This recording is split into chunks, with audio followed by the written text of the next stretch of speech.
ഒരു പൈസ പോലും കിട്ടിയില്ലെങ്കിലും അവിടെ എത്താൻ തയ്യാറാകുന്നവരുടെ നീണ്ട നിര ഉണ്ട് എന്ന കാര്യം പലരും ഓർമ്മിപ്പിക്കുന്നു. ഞാൻ താങ്കളിലേക്ക് തിരിച്ചെത്താം. ശ്രീമതി മൃദുല ദേവി, ഈ ഒരു അവസരം പലതരത്തിലുള്ള ചർച്ചകൾക്ക് വഴിവെക്കുന്നുണ്ട്. ഇവിടെ ഇപ്പോൾ ബാലചന്ദ്രൻ ചുള്ളിക്കാടിനോട് യോജിക്കുമ്പോൾ തന്നെ ILFKക്ക് സ്ത്രീ പ്രാതിനിധ്യമില്ല എന്ന ഒരു കാര്യം ചൂണ്ടിക്കാട്ടുന്നു. എന്തുകൊണ്ട് അദ്ദേഹത്തിന് അക്കാര്യത്തിൽ സംസാരിക്കാൻ കഴിഞ്ഞില്ല എന്നൊരു കാര്യം ചോദിക്കുന്നുണ്ട്. മറ്റ് സമൂഹത്തെ ബാധിക്കുന്ന വിഷയങ്ങളിൽ മൗനം തുടർന്നിട്ടുള്ള വ്യക്തിയാണ് അദ്ദേഹം. ആ വ്യക്തി ഇപ്പോൾ ഇങ്ങനെ ഒരു കാര്യത്തിൽ, അത് തന്റെ പ്രതിഫലം എന്ന ഒരു വിഷയത്തിൽ മാത്രം സംസാരിക്കുന്നു എന്ന രീതിയിലൊക്കെയുള്ള വിമർശനം, അക്കാര്യങ്ങൾ ചർച്ചയാക്കേണ്ടുന്ന സമയമാണോ ഇത്? അതോ അദ്ദേഹം ഉയർത്തിയ വിഷയത്തിലെ യാഥാർത്ഥ്യം അത് മുന്നിൽ കണ്ട് ഉള്ള ചർച്ചകളാണോ ഇപ്പോൾ നടക്കേണ്ടത്? താങ്കൾ എങ്ങനെയാണ് നോക്കിക്കാണുന്നത്? ഞാന് ഇപ്പം ബാലചന്ദ്രൻ ചുള്ളിക്കാട് ഏത് വിഷയത്തിൽ പ്രതികരിക്കണം എന്നുള്ളത്, അത് സ്വന്തം വിഷയമാകാം അല്ലെങ്കിൽ അത് സമൂഹത്തിന്റെ വിഷയമാകാം, അത് ഏതിൽ പ്രതികരിക്കണം എന്നുള്ളത് ഒരു പരിധി വരെ അദ്ദേഹത്തിന്, നമുക്ക് അദ്ദേഹത്തോട് എന്തുകൊണ്ട് ചെയ്തില്ല എന്ന് പറയാം. അപ്പോഴും അദ്ദേഹത്തിന് ഏതിൽ പ്രതികരിക്കണം എന്നുള്ളത് പ്രാഥമികമായിട്ടും ബാലചന്ദ്രൻ ചുള്ളിക്കാടിന്റെ ഡിസിഷനാണ്.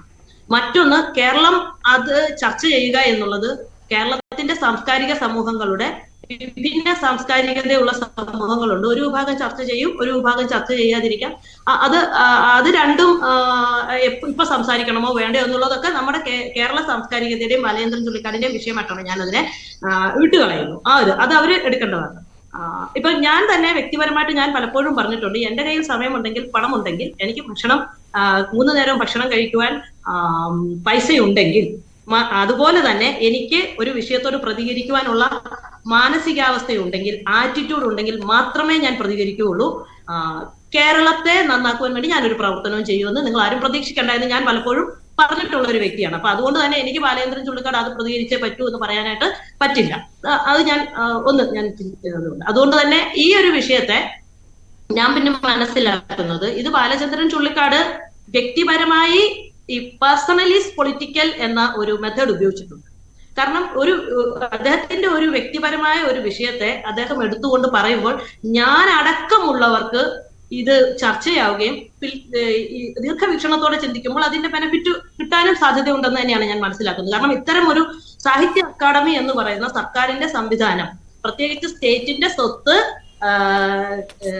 ഫസ്റ്റ് ഘട്ടങ്ങളിൽ ഈ മന്ത്രി, MLA സ്ഥാനങ്ങൾ കഴിഞ്ഞാൽ അക്കാദമി, കമ്മീഷൻ, വികസന വകുപ്പുകളുടെ കയ്യിലാണ് ഇതിന്റെ സ്വത്തുകൾ കടന്നു പോകുന്നത്. തീർച്ചയായിട്ടും പൗര സമൂഹങ്ങളുടെ പൈസ തന്നെയാണല്ലോ അത്.